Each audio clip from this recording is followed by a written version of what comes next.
Hi hello welcome to కొలుగురి 24/7 news channel. నిన్న July 20 ఆదివారం ఢిల్లీ జంతర్ మంతర్ ఒక రణరంగంలా మారింది. నిరసనల జాతరతో హోరెత్తిపోయింది. యువత మొత్తం కూడా అక్కడే గుమిగూడింది. తమకు జరిగిన అన్యాయాన్ని, తమకు జరిగిన అక్రమాలను 1000 గొంతుకలతో ప్రశ్నించిన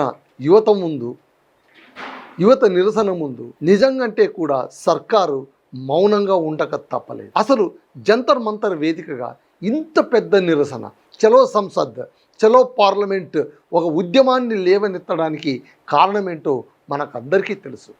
గత కొంతకాలంగా ఈ విషయం నానుతూనే ఉంది. మోడీ సర్కార్ ఈ విషయంగా స్పందించకపోవడం అనేటువంటిది నిజంగా దురదృష్టకరం. సరే, మోదీ గారు అంటారు, నేను స్పందించాము, సంబంధించిన అధికారులపైన మేము చర్యలు తీసుకున్నాము. కారణం ఏంటి? నీట్ పరీక్ష క్వశ్చన్ పేపర్ లీక్. దాదాపు 20 లక్షల మంది చిన్నారులు, పిల్లలు ఎన్నో కలలు కని రాసేటువంటి ప్రవేశ పరీక్ష నీట్. వైద్య పరీక్షకు అది అర్హత, MBBS చదువుకోవడానికి అది ద్వారం లాంటి. అలాంటి పరీక్షలోన క్వశ్చన్ పేపర్ లీక్ కావడం అనేటువంటిది ఖచ్చితంగా బాధ్యతారాహిత్యానికి నిలువెత్తు నిదర్శనమే. అయితే ఇక్కడ ప్రశ్న ఏంటంటే, బాధ్యతారాహిత్యం సరే, అక్కడ సర్కారు కూడా అంగీకరిస్తుంది, నిజమే, ఇలాంటి తప్పు జరిగిండకుండా ఉండాల్సింది. అయితే సర్కారు ఏమంటుందంటే, కొన్నిసార్లు ఇలాంటివి జరుగుతూ ఉంటాయి, దాన్నే మనం పట్టు కూర్చుంటే ఎలా అన్న ధోరణితో సర్కారు ఉంది. అయితే ఈసారి మాత్రం ఎప్పట్లా కాలేదు. కారణం ఏంటంటే, నీట్తోనే ఆ గొడవ ఆగిపోలేదు. నీట్ క్వశ్చన్ పేపర్ లీక్ అయ్యిందన్న వార్త దవానంలో వ్యాపించిన తర్వాత దాదాపు 20 మంది విద్యార్థులు ఆత్మహత్యకు పాల్పడడం అనేటువంటిది సమస్య తీవ్రతను చాలా చాలా చాలా పెంచింది. ఎందుకంటే ఎన్నో కలలు కానీ ఎంతగో ప్రిపేర్ అయిపోయి, నీట్ పరీక్ష అంటే దేశవ్యాప్తంగా పోటీ పరీక్ష, అది ఎంత టఫ్గా ఉంటుందో మనకందరికీ తెలుసు. అందులో అర్హత సంపాదించడం అంటే సామాన్యమైన విషయం కాదు. అహోరాత్రులు శ్రమించాలి. తమ భవిష్యత్తు కోసము, తమ ఆట విడుపు సమయాన్ని, తమ రిలాక్స్ మూడ్ను అంతా కూడా పణంగా పెట్టి విద్యార్థులందరూ పరీక్ష రాస్తుంటారు. కొందరు లాంగ్ టర్మ్ కోచింగ్ కూడా తీసుకుంటుంటారు. మా జీవిత లక్ష్యం నీట్లోనే సీటు కొట్టడమే అనుకునేటువంటి విద్యార్థులు కొదవలేదు కదా. అలాంటి కీలకమైన పరీక్షలోన మరి ఇలా క్వశ్చన్ పేపర్ లీక్ కావడం అనేటువంటిది ఖచ్చితంగా యువత ఆగ్రహానికి ప్రధాన కారణంగా మారింది. మారాల్సిన అంశమే. అదేమి ఉత్తి పుణ్యాన ఏదో నిరసన చేయాలని కాదు. వాళ్లకు కడుపు కాలి, కడుపు మండి ఈ విధమైనటువంటి నిర్ణయం తీసుకొని నిన్న జంతర్ మంతర్ దగ్గర చేరారు.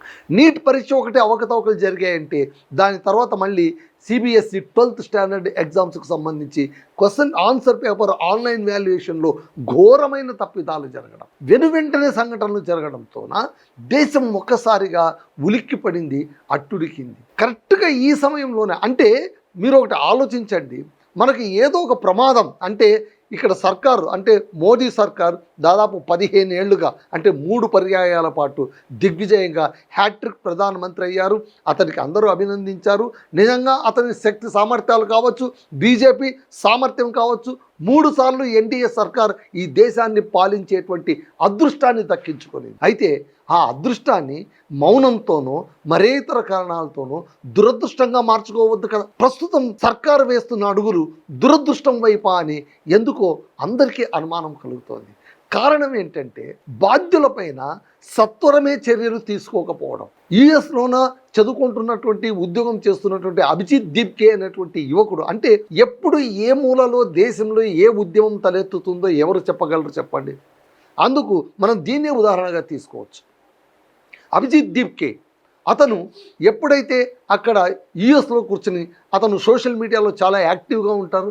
అతను ఈ దేశ సుప్రీం కోర్టు న్యాయమూర్తి, ప్రధాన న్యాయమూర్తి ఒక మాట అన్నారు ఒకానొక సందర్భంలో. పనికిరాని యువత, ఉద్యోగం చేయలేనటువంటి యువత, అవకాశాలను జారబిడుచుకున్నటువంటి యువత కొందరు నిరసనకారులుగాను, లేకుంటే కనుక సహచట్టాన్ని ఆశ్రయించేటువంటి రైటిస్టులుగాను, మరొకరుగాను వాళ్ళు చూరు పట్టుకొని వేలాడేటువంటి బొద్దింకల్ లాంటి వారు, సమాజానికి వాళ్ళు కాక్రోచులు లాంటి వాళ్ళు అనగానే అతను ఒకే ఒక వాక్యం రాశారు. ప్రధానమూర్తి, సుప్రీంకోర్టు ప్రధాన న్యాయమూర్తి యువతను కాక్రోచ్ అన్నారు. మరి కాక్రోచులన్నీ ఒకటైతే ఏమవుతుంది? ఇది ఆయన వేసినటువంటి ప్రశ్న. ఆ ఒక్క ప్రశ్న దవానంలా వ్యాపించింది. మా యువతను మీరు కాక్రోచ్ అంటారా అని. వాస్తవానికి తర్వాత ఆయన వివరణ ఇచ్చుకున్నారు, నేను అలా అనలేదు, నేను అన్న కాంటెస్ట్ వేరు అని. కానీ ఆ పాటికి జరగవలసిన నష్టం జరిగిపోయింది. అప్పుడు ఏమైపోయింది, వెంటనే రన్ చేశారు. వెంటనే కాక్రోచ్ జనతా పార్టీని రాత్రికి రాత్రే CJP తయారైపోయింది, పోస్టర్లు తయారైపోయి, మేనిఫెస్టో తయారైపోయింది. అంటే నాకు తెలిసి ఒక పార్టీ ఆవిర్భావం, అంటే ఇది పార్టీ అని ఇప్పటికి ఇంకా కాన్స్టిట్యూషనల్గా రిజిస్ట్రేషన్ కాలేకపోవచ్చు, కానీ ఒక కార్యరూపం దాల్చడానికి ఒక బాడీ ఇంత వేగంగా ఏర్పడడం అనేటువంటిది బహుశా మనం అందరం చాలా తక్కువ సందర్భాల్లో చూసి ఉంటాం. ఇక్కడ చూడండి, కాక్రోచ్ జనతా పార్టీ వెంటనే ఏర్పడింది, మేనిఫెస్టో వేసేసుకున్నారు, రూల్స్ రెగ్యులేషన్స్ రాసేసుకున్నారు, అన్నీ కూడా టపా కేవలం సోషల్ మీడియాలోనే, ఆన్లైన్ ద్వారానే లక్షలాది మంది యువత దీనికి అట్రాక్ట్ అయిపోయారు. కొత్తదనం కోసం వాళ్ళు ఎదురు చూస్తున్నారు. పైగా 15 ఏళ్ల పట్టి ఈ సర్కారు చేస్తున్నటువంటి పాలనలోన ఖచ్చితంగా తప్పులు ఉండనే ఉంటాయి, అన్ని ఒప్పులు ఉండవు కదా. కొన్నిసార్లు భరించే తప్పులు ఉంటాయి, కొన్నిసార్లు భరించరాని తప్పులు ఉంటాయి. సర్కార్ చేసిన తప్పిదాల్లోన భరించరానిది ఏదైనా ఉంది అంటే అది నీట్ ఎగ్జామ్ ఒకటి. ఆ విషయంగా సర్కార్ చాలా చిన్నగా తీసుకునిందని మనం చెప్పాలి. ఏముంది, క్వశ్చన్ పేపర్ లీక్ అయ్యింది, మళ్ళీ ఎగ్జామ్ పెట్టేశాం కదా, రీకనెక్షన్ చేసుకున్నాం కదా, రీకరెక్ట్ చేసుకున్నాం కదా, సంబంధిత అధికారులపైన వెనువెంటనే చర్యలు తీసుకున్నాం కదా, ఎక్కడెక్కడ ఇది వ్యాపించి ఉందో ఎవరెవరు దీంట్లో పాత్రదారులు సూత్రధారులు వాళ్ళందరినీ కూడా మనం శిక్షించేశాం కదా అని సర్కార్ చెప్పవచ్చు. ఆ సమాధానం వాళ్ళ దగ్గర రెడీగానే ఉంది.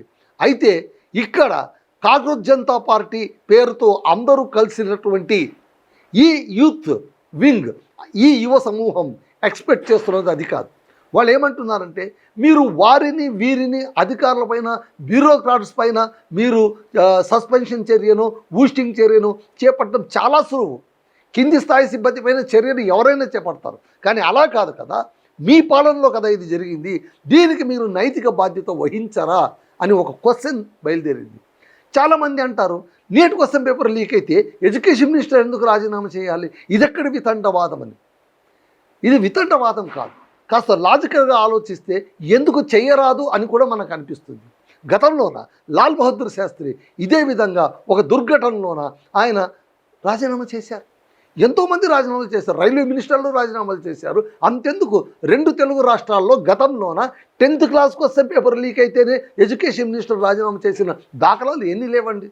అంటే వీటన్నిటికీ కారణం ఒకటే, మూల సూత్రం ఒకటే, నైతికత, నీతివర్తన, ఎథికల్ అకౌంటబిలిటీ అనేది it's most important what youth are expecting today. ఇవాళ ఎదుగుతున్నటువంటి యువత ఏం మన నుంచి ఎక్స్పెక్ట్ చేస్తుంది అంటే ఆ నీతిని ఎక్స్పెక్ట్ చేస్తోంది, ఆ మినిమం అకౌంటబిలిటీని ఎక్స్పెక్ట్ చేస్తోంది. అది కూడా దొరకనప్పుడు ఖచ్చితంగా వాళ్ళకి ఆగ్రహావేశాలు వస్తాయి. రాకూడదు అనడానికి మనమే వచ్చిందని ఎలా చెల్లార్చాలో చూడాలి కదా. కాక్రోచ్ జనతా పార్టీ వచ్చింది, క్రమంగా రూపుదిద్దుకొనేది. వెంటనే అభిజిత్ దీప్కే వచ్చాడు, చెప్పాడు, అయ్యా నేను ధర్నా చేయబోతున్నాను, మీరందరూ రండి, మేమందరం కూడా జంతర్ మంతర్ దగ్గర కలుద్దామనుకున్నారు, కలిశారు. నిన్న ఆ జంతర్ మంతర్ దగ్గర ఎంత జాతర. ఈ విషయంగా మీకు ఒక విషయం చెప్పాలి. ఇంతవరకు మనకు మెయిన్ స్ట్రీమ్ మీడియా తప్ప సోషల్ మీడియా మనకు అందుబాటులో లేకపోవడం వల్ల ఏ ఉద్యమాలు కూడా పూర్తి స్వరూపం మన కళ్ళెదుట కనిపించలేకపోయింది.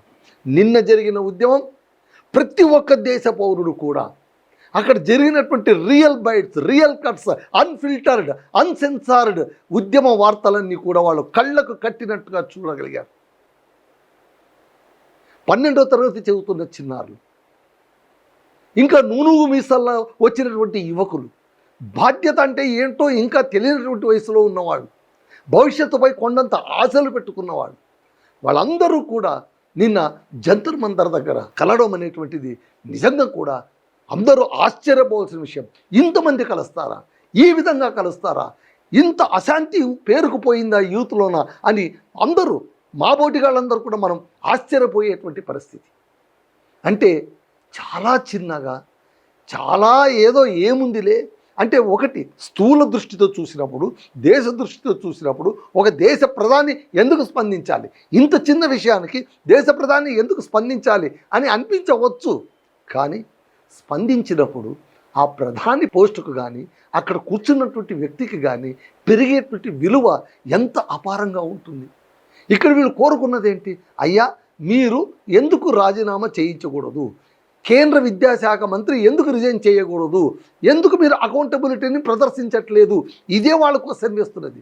కొంతమందికి ఏమనిపిస్తుంది, ఇదేంటిది, నీట్ పరీక్ష కోసం వీళ్ళు ఇంతగా పోరాడుతున్నారు, ఆ పరీక్ష జరిగిపోయింది, పోస్ట్పోన్ చేశారు, పోస్ట్పోన్ చేసిన తర్వాత మళ్ళీ ఎయిర్ ఫోర్స్ని పెట్టి క్వశ్చన్ పేపర్స్ అంతా కూడా ఆకాశమార్గం నుంచి తీసుకొని వస్తామన్నారు, మిలిటరీ పర్యవేక్షణలోనే జరిగింది, ఇంత కట్టుదిట్టంగా మేము చేశాం కదా.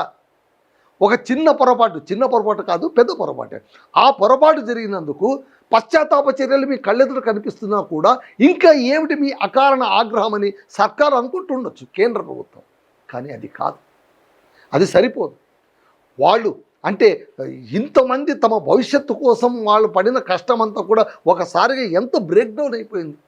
ఒకసారి పరీక్ష రాసి బాగా పరీక్ష రాసి ఉంటాడు, ఆ అబ్బాయికి మంచిగా మార్కులు వచ్చే అవకాశం ఉంటుంది, స్కోర్ బ్రహ్మాండంగా వచ్చే అవకాశాలు ఉంటాయి. ఈసారి పక్కా మెడికల్ సీట్ నాదే అనుకున్న వ్యక్తికి లేదు, ఆ పరీక్ష క్యాన్సిల్ చేశాం, మళ్ళీ రాయండి అంటే ఎంత నిస్సత్తువ వచ్చేస్తుంది. ఇది మనం ఆలోచించాలి కదా. అంటే ఇది పేరెంటల్ థింకింగ్ అంటారు. ఇది ప్రభుత్వం ఎప్పుడూ కూడా కొన్ని సందర్భాల్లో ముఖ్యంగా దేశ యువత పట్ల మీరు తల్లిదండ్రుల కోణం నుంచి కూడా ఆలోచించాలి, తల్లిదండ్రులాగా ఆలోచించాలి. బిడ్డల్ని మనం ఎలా చూసుకోవాలి, మన బిడ్డల్ని మనం ఎలా చూసుకుంటాం, మన బిడ్డల భవిష్యత్తుకు మనం ఎంతగా పరితపిస్తాం, ఎంతగా తపన పడిపోతాం. అక్కడ కూడా అంతే కదా. ఎంతమంది తల్లిదండ్రులు ఎంత ఇబ్బంది పడి ఉంటారు, ఎంతమంది పిల్లలు గుండె చెరువైపోయి ఉంటుంది. ఇది మనం ఆలోచించాలి. కానీ మనం మొరటు మనసుతో సెన్సిటైజేషన్ అనేటువంటిదే లేక సున్నితత్వాన్ని పోగొట్టుకున్నటువంటి కొంతమంది ఏముంది, ఇది కేవలం రాజకీయం చేస్తున్నారు. నిజమే, రాజకీయం చేయడానికి అన్ని అవకాశాలు ఉన్నాయి. మళ్ళీ ఆ అవకాశాన్ని కల్పించింది ఎవరు? ఇవాళ కాంగ్రెస్ కావచ్చు, లేదా తృణమూల్ కాంగ్రెస్ కావచ్చు, లేదా ఆమ్ ఆద్మీ పార్టీ కావచ్చు, వాళ్ళందరూ కూడా వెనక ఉన్నారని మీరు అంటున్నారు. ఇవన్నీ అంటే పర్వాలేదు. కేవలం ఒక పార్టీ పెట్టి ఎమోషనల్గా అందరూ కలిసినప్పుడు ఇది విదేశీ కుట్ర, వీళ్ళందరూ తీవ్రవాదులు అని ముద్ర వేయడానికి ప్రయత్నించిన ఒక ప్రయత్నం ఉంది చూశారు. అది ఖచ్చితంగా బెడిసి కొట్టిందని చెప్పాలి. ఖచ్చితంగా బెడిసి కొట్టింది. అంటే మన సర్కార్లో ఏదైనా తప్పు జరిగితే నిలదీసి ప్రశ్నిస్తే అది తప్పు, అది ఘోరం, వాడు ఉగ్రవాది అని ముద్ర వేయడానికి ప్రయత్నించడాన్ని మనం ఎలా చూడాలి? ఇది మరింత ఆగ్రహం తెప్పించింది. నేను ఇదంతా మీకు ఎందుకు చెప్తున్నానంటే, నిన్న జంతర్ మంతర్ వద్ద అంతమంది యువకులు, అంతమంది యువతులు ఎంత ఆక్రోశంతో, ఎంత ఆవేశంతో, ఒకే లక్ష్యంతో ఎలా గుమిగూడారు చూడండి. 5 మంది విద్యార్థులు నిరాహార దీక్షలో ఉన్నారు. వీళ్ళతో పాటు ఒక సామాజికవేత్త సోనం వాంగ్చుక్, అతను లడక్ చెందినటువంటి ఒక సామాజిక కార్యకర్త, హిమాలయాల గురించి, పర్యావరణం గురించి నిరంతరం పరితపించేటువంటి వ్యక్తి, విద్యార్థులకు జరిగిన అన్యాయానికి స్పందించి అతను వచ్చి 20 రోజుల నుంచి నిరాహార దీక్ష చేస్తూ ఉంటే పట్టించుకోకపోవడం అనేటువంటిది అది తప్పిదం కదా. అది ఏదో ఒక రూపంలో బయటకు వస్తుంది కదా. నిన్న జంతర్ మంతర్ వద్ద ఇంతమంది పిల్లలు ఇంత అన్రెస్ట్కు గురి కావడానికి కారణం కూడా అదే అని చెప్పాలి. 20 రోజులుగా చేస్తున్నటువంటి ఈ నిరసన చర్యలకు ఒక్కరన్నా సర్కారుకు చెందిన వాళ్ళు వచ్చారా? అసలు పట్టించుకోవట్లేదు. అంటే మనిషి ప్రాణాలకు విలువ లేదా? మనుషులు చేపట్టేటువంటి నిరసనకు మీకు విలువ లేదా? సర్కార్ అంటే అంతా కూడా మీకు భజన చేసే వాళ్ళే ఉంటారా?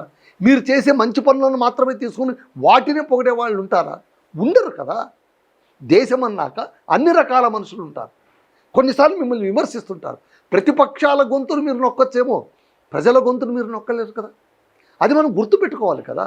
నిన్న జంతర్ మంతర్ దగ్గర కొన్ని మీడియాలు వచ్చి రాంగ్ నరేషన్ ఇవ్వడానికి ప్రయత్నించాయని, we don't know, wrong narration ఇవ్వడానికి ప్రయత్నించాయని అక్కడ ఉన్నటువంటి యూత్ నేరుగా జర్నలిస్టులను నిలదీశారు. ఈ పరిణామాన్ని మనం ఎలా చూడాలి? ఇంతవరకైతే మనం మెయిన్ స్ట్రీమ్ మీడియాలోన టీవీ ముందు కూర్చొని, కెమెరా ముందు కూర్చొని మనం మాట్లాడిన మాటలే అందరూ చూస్తారు కదా అని సెన్సరైజ్డ్ ఉద్రిక్తతలంతా చెల్లార్చి అక్కడ ఏదో కొంచెం జరిగింది అని చూపించడం వేరు. కానీ సోషల్ మీడియా ఎంత పవర్ఫుల్లో నిన్న దేశ ప్రజలకు అందరికీ తెలిసి వచ్చింది. కొన్ని వేల కొద్ది ఫోన్లు, మొబైల్ ఫోన్స్ లైవ్లోన ప్రతి సంఘటనను కూడా దేశ ప్రజల కళ్ళకు కట్టినట్టు చూపించాయి. పోలీసులు చేసిన లాఠీచార్జ్ కావచ్చు, వాళ్ళు ప్రయోగించిన టియర్ గ్యాస్ కావచ్చు, చివరికి టాయిలెట్కు వెళ్ళేటువంటి మార్గాలను కూడా బ్యారికేడ్లతో అడ్డుకున్నారు అని వాళ్ళు నేరుగా చెప్పేటువంటి దృశ్యాలు కనిపిస్తూ ఉంటే మళ్ళీ ఏమని చెప్పాలి? ఇదంతా ఎందుకు అంటున్నా? ఇంత దాకా తెచ్చుకోవాలా? గోటితో పోయేదానికి గొడ్డలి దాకా ఎందుకు తీసుకొచ్చారు సార్? ప్రధానిని మనం అందరం అడగాలి. ప్రధాని కూడా మానసికంగా క్షోభపడ్డారు కదా, జరిగింది పెద్ద తప్పిదమని ఆయన కూడా ఒప్పుకున్నారు కదా. సరే, మీరు అధికారులపైన చర్యలు చేపట్టారు, దాన్ని ఎవరు కాదనరో, హర్షించదగ్గ విషయమే. కానీ ఇక్కడ వీళ్ళు కోరుతున్నది ఏంటంటే అకౌంటబిలిటీ అనేది పెద్ద తలకాయ నుంచి రావాలి, పెద్ద తలకాయ నుంచి రావాలి. కేంద్ర విద్యాశాఖ మంత్రి ఎందుకు రిజైన్ చెయ్యకూడదు? ఇప్పుడు ఏమైపోయింది తెలుసా? మీకు తెలియకుండానే వ్యవహారాన్ని చాలా ముందుకు తీసుకెళ్ళిపోయారు. ఇప్పుడు అది నీట్ ఎగ్జామ్ లీక్ను దాటి వెళ్ళిపోయింది. ఇప్పుడు మీకు ఆత్మగౌరవం, ఇంత జరిగాక మేము రాజీనామా చేయిస్తే ఏమవుతుందో అని, ఇంత జరిగాక వెనకడుగేస్తే ఏమవుతుందో అని వీళ్ళు నిలబడ్డారు. అంటే ఒక రకంగా ప్రతిష్టంభన కొనసాగింది. మరి ఈ ఉద్యమం ఎన్నాళ్ళు సాగాలి? ఈ నిరసన ఎన్నాళ్ళు సాగాలి? నిన్నైతే ఆదివారం చాలామంది పిల్లలు నిన్న మొబైల్స్లోనూ, మనం సోషల్ మీడియాలోను, ఇన్స్టాలోను వాటిలోనూ చూస్తున్నాం కదా, చిన్న చిన్న పిల్లలండి, చిన్న చిన్న పిల్లలు స్కూల్కి వెళ్తున్నామని చెప్పి నిరసన దగ్గరకు వచ్చేసారు. Even transgenders they came. Sunita Williams రోదస్కి వెళ్ళొచ్చిన ఆవిడ వచ్చారు. షబానా ఆజ్మీ వచ్చారు. ఆమ్ ఆద్మీ పార్టీ అధినేత కేజ్రీవాల్ వచ్చారు. సరే, ఈయన ప్రకాష్ రాజ్ ఎప్పటి నుంచో అక్కడే ఉన్నారు. ఇంతమంది వస్తున్నప్పుడు దానికి ఇంపార్టెన్స్ పెరుగుతుంది కదా. మీరు దాన్ని ఎంత నెగ్లెక్ట్ చేస్తే అంతగా అది మాసిపోతుంది అని మీరు అనుకుంటూ ఉంటే అది అంతకంతకు ఇంపార్టెన్స్ పెరిగిపోయి, అదేమో అంటారు చూడండి, శివలింగం, మన భాషలో చెప్పాలంటే శివలింగాన్ని చేతులు పెట్టుకున్న శివలింగాన్ని కిందకు దించి దాన్ని ఎత్తుతున్న కొద్దీ అది పరిణామం పెరిగిపోతున్నట్టు ఈ నిరసనను నెగ్లెక్ట్ చేసి ఇప్పుడు దాన్ని కాస్త చూద్దాము అనుకునే లోపల అంతకంతకు పెరిగిపోతూనే ఉంది. కాబట్టి ఇక్కడ ఏంటి, ఇక్కడ పార్లమెంటు వైపు ర్యాలీని అడ్డుకునేందుకు, నేను సంసద్ చలో సంసద్ ర్యాలీ చేపట్టినప్పుడు పార్లమెంటు వైపు ర్యాలీని అడ్డుకునేందుకు భారీ భద్రత, బారికేడ్లు, కొన్ని మెట్రో స్టేషన్ల మూసివేత, మొబైల్ ఇంటర్నెట్ పరిమితులు అమల్లోకి తెచ్చారు. సరే, ఇవన్నీ భద్రతా చర్యలు, ఇవి చేయొద్దు అని కాదు, చేయొచ్చు, తప్పేమీ లేదు. But where is the justification? అది కదా మనకు కావాల్సింది.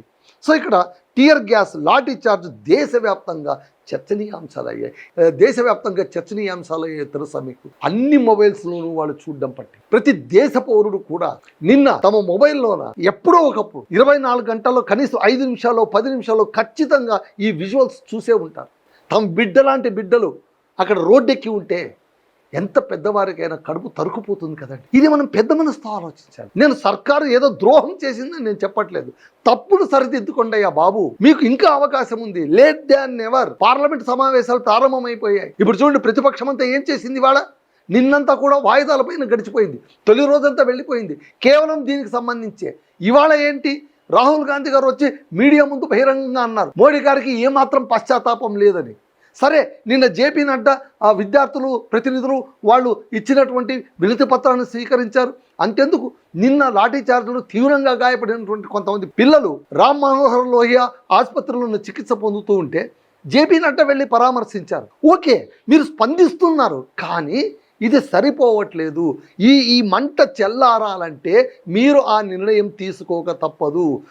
చిన్నపిల్లలు చెప్పారు, వీళ్ళ మాట మేము వినడం ఏంటి? ఒకవేళ మేము రిజిగ్నేషన్ కనుక చేయిస్తే మనం ఒక మెట్టు దిగినట్టు అవుతుంది, ప్రతిపక్షాలు మళ్ళీ దీన్ని అస్త్రంగా వాడుకుంటాయి అన్న భయం మీకు ఉండొచ్చు. కానీ అంతకు మించిన భయం మరొకటి, మీకు కనిపించని భయం ఒకటి ఉంది. అది గుర్తుపెట్టుకోండి. ఖచ్చితంగా ఈ అసంతృప్తి రేపు ఎన్నికల సమయంలో రిఫ్లెక్ట్ అవుతుంది, ఖచ్చితంగా రిఫ్లెక్ట్ అవుతుంది. అంత దాకా వెళ్ళాలనా? అందుకే నేను చెప్పేది, ఎలాగైనా సరే ఇంతవరకు వచ్చింది ఓకే, ఇక మీదైనా కాస్త జాగరూకతతో మనం వ్యవహరించాలి. సో 12 ఏళ్ల బాలిక సహా పలువురు గాయపడ్డారని సోషల్ మీడియాలో నేను చెప్పాను కదండి. అన్సెన్సార్డ్, అన్ఫిల్టర్డ్ విజువల్స్ నిన్నంతా సోషల్ మీడియాలోనూ ఒక్కసారిగా విశ్వరూపం చూపించాయి. చూడండి, ఎవరు చెప్పండి? మీరు ప్రధాన మీడియాని మీరు సెన్సరైజ్ చేయొచ్చు, but what about social media? Definitely it will show. చూస్తారు అందరూ. ఎవరిని ఆపగలరు మీరు? ఒకరిని ఆపగలరు, ఇద్దరిని ఆపగలరు. ఒకరోజు ఆపుతారంటే మళ్ళీ ఈ రోజు కూడా జంతర్ మంతర్ దగ్గర వేలాది ప్రజలు వచ్చి గుమిగున్నారు, యూత్ మళ్ళీ వచ్చేసింది. సో ఇది గోటితో పోయేది కాదు, గొడ్డలితో కూడా పోయేది కాదు. ఇది తెలివితో, ఒక మాటతో పోయేది, ఒక నిర్ణయంతో పోయేది. అది పెద్దలు గ్రహించాలి, ఖచ్చితంగా గ్రహించాలి. ఎవరికి తలదించుడు కాదండి. ఒక అడుగు కింద పెట్టినంత మాత్రాన తప్పేమీ కాదు. ఎవరు కూడా ఏటికి ఎదురుదాల్సిన అవసరం లేనే లేదు. కొన్ని సందర్భంలో ఖచ్చితంగా అనువుగాని చోట అధికురమనరాదు కొంచెమైన గాని కొదువ కాదు, కొండ అద్దమందు కొంచెమై ఉండదా అన్నారు. పెద్ద కొండే కానీ అద్దం చిన్నదైనప్పుడు ఆ ప్రమాణం కూడా చిన్నదిగా చేసుకుంటుంది. ఇప్పుడు మనం కూడా అంతే. మనం రాజకీయంగా మంచి ఫేమ్ నేమ్ ఉన్నటువంటి వాళ్ళమే, నిజమే. 15 ఏళ్ల పట్టి అవిచ్ఛిన్నంగా పరిపాలన చేస్తూ ఉన్నారు, కాదని చెప్పము. కానీ ఒక సమస్య వచ్చినప్పుడు అంతే స్పోర్టివ్గా, అంతే సానుకూలంగా, అంతే సహృదయతో స్పందిస్తే దానికి వచ్చేటువంటి విలువనే వేరు.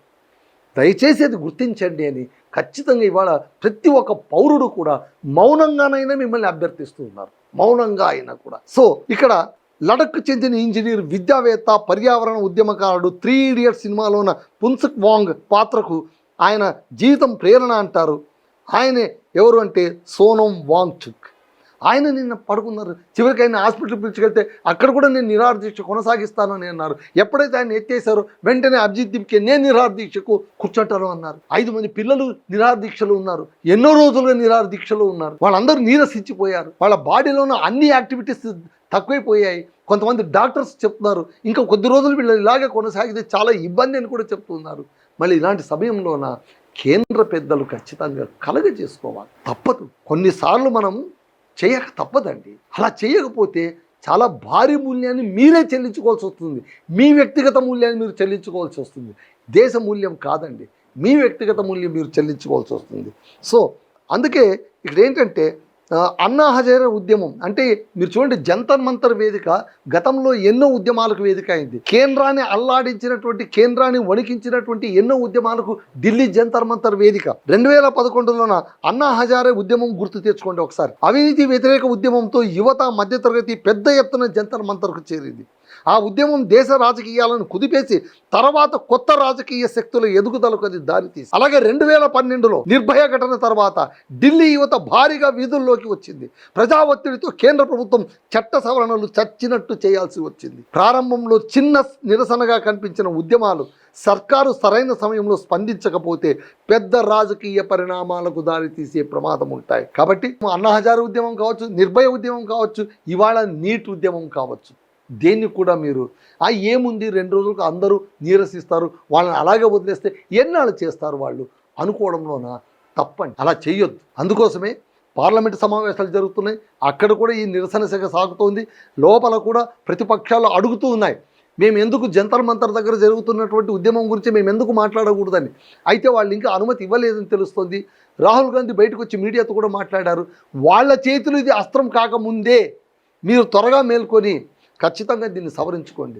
నిన్న అమిత్ షా ధర్మేంద్ర ప్రధాన్ను పిలిచారని తెలిసింది. వాళ్ళిద్దరు కలిసి భేటీ అయ్యి చాలాసేపు మాట్లాడుకున్నారని కూడా తెలిసింది. ఇప్పుడు కేవలం ఉపశమన మార్గం ఒక్కటే ధర్మేంద్ర ప్రధాన్ను రాజీనామా చేయించడం తప్ప మరో దారి లేదని ఈ నిరసన మొత్తం చూస్తుంటే అర్థమవుతుంది. అదండి నిన్న జంతర్ మంతర్ దగ్గర జరిగినటువంటి పెద్ద ఉద్యమ అల. అందుకోసమే యువ నిరసనతో దద్దరిల్లిపోయింది జంతర్ మంతర్. అది సమాచారం. That's all.